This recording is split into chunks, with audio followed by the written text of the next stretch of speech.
आइए दोस्तों, हमारे न्यूज चैनल में स्वागत है। आज 3 दिसंबर 2020 गुरुवार का दिन हो चुका है, तो बात करेंगे छत्तीसगढ़ के साथ साथ देश की सभी ताज़ा खबरों, ताज़ा अपडेट के बारे में। तो वीडियो में अंत तक बने रहना दोस्तों, ताकि कोई भी ताज़ा खबर छूटने न पाए, और साथ ही वीडियो को लाइक और शेयर कर देना। तो चलिए दोस्तों, जानते हैं आज की ताज़ा खबरों को फटाफट। तो आज की पहली बड़ी खबर निकल कर आ रही है। ब्रेकिंग न्यूज, डोंगरगढ़ मानव तस्करी मामले में एक और आरोपी गिरफ्तार। डोंगरगढ़ में पिछले दिनों हुए मानव तस्करी के मामले के खुलासे के बाद से इस मामले में लगातार आरोपियों की गिरफ्तारी का सिलसिला जारी है। दुर्ग आईजी ने इसके लिए एक टीम बनाई है, जो इस मामले की जांच और आरोपियों की पतासाजी में लगी हुई है। वहीं बुधवार को राजस्थान और हरियाणा गई पुलिस टीम को 5 दिनों के प्रयास के बाद आरोपी सुरेश को राजस्थान के पिलौद जिला झुंझुनू से गिरफ्तार किया है। वहाँ से उसे डोंगरगढ़ ट्रांजिट रिमांड पर लाया गया। थाना प्रभारी अलेक्जेंडर किरो ने बताया कि आरोपी सुरेश ही वो व्यक्ति है जिसे पीड़िता महिला को पूर्व में पकड़े गए 5 आरोपियों ने बेचा था। इस मामले में पूर्व में रायपुर की एक महिला सहित 5 लोगों की गिरफ्तारी हो चुकी है। साथ ही नेक्स्ट अपडेट है दोस्तों, कोरोना देश में मरीजों का आंकड़ा 95 लाख के पार। अप्रूवल के बाद पंजाब में सीएम अमरिंदर लेंगे वैक्सीन का पहला डोज। देश में कोरोना मरीजों का आंकड़ा 95 लाख के पार हो गया है। अब तक 95,04,803 लोग संक्रमण की चपेट में आ चुके हैं। इनमें 4,26,207 मरीजों का इलाज चल रहा है, जबकि 89,38,116 लोग ठीक हो चुके हैं। संक्रमण से जान गंवाने वालों की संख्या अब 1,38,251 हो गई है।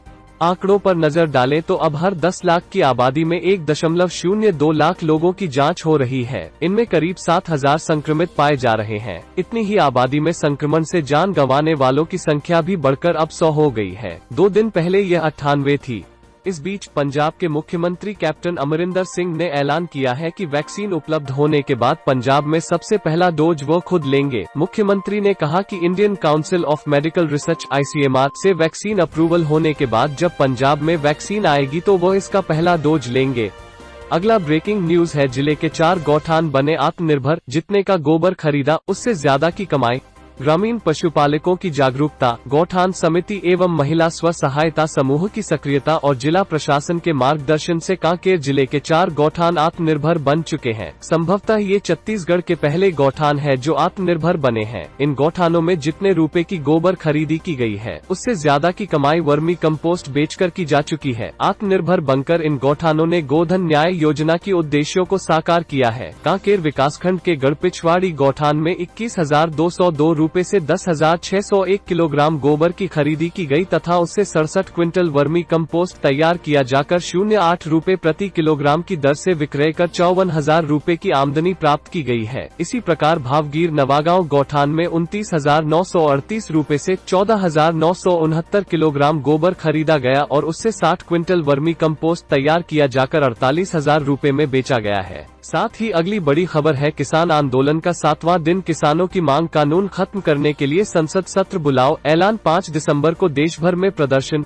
कृषि कानूनों के विरोध में दिल्ली हरियाणा बॉर्डर पर किसानों का आंदोलन बुधवार को 7वें दिन भी जारी रहा। किसानों ने शाम करीब 5:15 बजे एक प्रेस कॉन्फ्रेंस की। क्रांतिकारी किसान यूनियन के अध्यक्ष दर्शन पाल ने कहा कि सरकार कानूनों को खत्म करने के लिए संसद का विशेष सत्र बुलाए। उन्होंने कहा कि 5 दिसंबर को मोदी सरकार और कॉर्पोरेट घराने के खिलाफ पूरे देश में प्रदर्शन किए जाएंगे। भारतीय किसान यूनियन के अध्यक्ष स्वराज सिंह ने कहा, हम सड़क पर नहीं बैठे हैं, प्रशासन ने बैरिकेड्स और जवान खड़े करके हमारा रास्ता रोका है और इसीलिए हम यहाँ रुके हैं। हमें यह जगह अस्थायी जेल जैसी लगती है और हमें रोका जाना गिरफ्तारी की तरह है। हम जैसे ही यहाँ से छूटे तो सीधा दिल्ली जाएंगे। इसी बीच अगली बड़ी खबर निकलकर सामने आ रही है। बस्तर के छात्रों को सीएम का साथ, नीट काउंसलिंग से वंचित नक्सलगढ़ की 2 छात्राएं प्राइवेट कॉलेज से करेंगी MBBS। छत्तीसगढ़ सरकार उठाएगी खर्च। छत्तीसगढ़ के बस्तर में आदिवासी होनहार बच्चों का भविष्य अब उनकी परिस्थितियां और आर्थिक स्थितियां खराब नहीं कर सकेंगी। ऐसे बच्चों को मुख्यमंत्री भूपेश बघेल का साथ मिला है। नीट में क्वालिफाई करने वाली 2 छात्राएं प्राइवेट कॉलेज से पढ़ाई करेंगी। इनकी पढ़ाई का सारा खर्च भी राज्य सरकार उठाएगी। दोनों छात्राएं नेटवर्क समस्या के चलते रजिस्ट्रेशन और काउंसलिंग से वंचित रह गई थीं। नक्सलगढ़ गांव बोरजे की पद्मा मडे और पनेड़ा की पीयूषा वैक का MBBS की पढ़ाई के लिए प्राइवेट कॉलेज में दाखिला होगा। पढ़ाई के लिए दोनों छात्राओं पर 2 करोड़ रुपए का खर्च आएगा। ऐसा पहली बार होगा जब राज्य सरकार ने इस ओर कदम बढ़ाया है। मुख्यमंत्री भूपेश बघेल ने इसकी घोषणा की है। काउंसलिंग से वंचित होने की खबर के बाद CM लगातार इस मामले की मॉनिटरिंग कर रहे थे। बने रहिए दोस्तों, आगे खबर है। मुख्यमंत्री ने प्रधानमंत्री को लिखा पत्र, छत्तीसगढ़ को प्राथमिकता के आधार पर निःशुल्क कोविड-19 का टीका उपलब्ध कराने का किया अनुरोध। मुख्यमंत्री भूपेश बघेल ने छत्तीसगढ़ राज्य को निःशुल्क और प्राथमिकता के आधार पर टीका आवंटित करने का अनुरोध प्रधानमंत्री नरेंद्र मोदी से किया है। उन्होंने प्रधानमंत्री को भेजे पत्र में कहा है कि छत्तीसगढ़ आदिवासी बाहुल्य राज्य है, इसलिए इसे प्राथमिकता से पहले चरण में शामिल करते हुए कोविड-19 का निःशुल्क टीका उपलब्ध कराया जाए। मुख्यमंत्री ने प्रधानमंत्री से छत्तीसगढ़ राज्य के प्रति अविरल सहयोग के लिए भी धन्यवाद किया है। मुख्यमंत्री ने प्रधानमंत्री को लिखे पत्र में कहा है कि कोविड-19 महामारी से देश के भीतर लोगों में तनाव और भय की एक अभूतपूर्व स्थिति निर्मित हुई है। देश के प्रत्येक व्यक्ति की शांति और उनका अच्छा स्वास्थ्य सुनिश्चित करना हमारा सर्वोच्च कर्तव्य है। जैसा कि हम सभी जानते हैं, कोरोना वायरस से जुड़े प्रकरणों और उससे होने वाली मृत्यु की रोकथाम के लिए कोविड-19 का टीकाकरण अत्यंत महत्वपूर्ण है। केंद्रीय स्वास्थ्य मंत्रालय ने संकेत दिया है कि निकट भविष्य में वैक्सीन उपलब्ध होने की संभावना है, जो मानवता के लिए बड़ी उपलब्धि है। नेक्स्ट अपडेट है, धान खरीदी केंद्रों में किसानों को सभी आवश्यक सुविधाएं देने का प्रयास, जयसिंह अग्रवाल।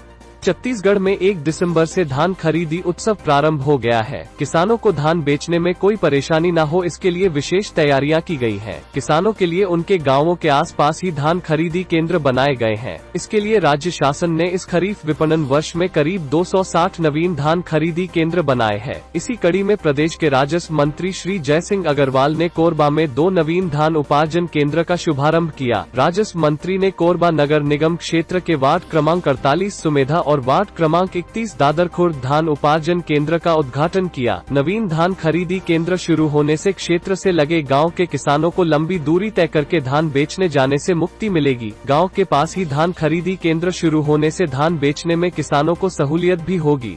साथ ही अगला ब्रेकिंग न्यूज है, मास्क लगाओ या सेवा करो। गुजरात हाईकोर्ट ने कहा, मास्क नहीं लगाने वालों को 5 से 15 दिनों तक कोरोना सेंटर में सेवा करनी होगी। गुजरात में मास्क नहीं पहनने वालों को कोरोना सेंटर में 5 से 6 घंटे सेवा करनी पड़ेगी। इस सेवा के दिन 5 से 15 तक हो सकते हैं। ये दिन बिना मास्क पकड़े जाने वाले लोगों की उम्र और मेडिकल हिस्ट्री को देखते हुए तय किए जाएंगे। गुजरात में कोरोना संक्रमण की दूसरी लहर के बीच भी कई लोग मास्क नहीं पहन रहे हैं। ऐसे लोगों से कोरोना सेंटर में सेवा करवाने की अर्जी पर हाईकोर्ट ने बुधवार को फैसला दिया और सरकार से नोटिफिकेशन जारी करने को कहा। चीफ जस्टिस विक्रम नाथ की बेंच में इस मामले की सुनवाई हुई। बेंच ने कहा कि मास्क नहीं पहनने वालों से सिर्फ जुर्माना वसूलना काफी नहीं है। बिना मास्क वालों से सेवा करवाने के लिए सरकार किसी संस्था को जिम्मेदारी सौंपे। चीफ जस्टिस ने कहा कि यह एक अहम मुद्दा है। मास्क लगाना सभी के लिए जरूरी है। नेक्स्ट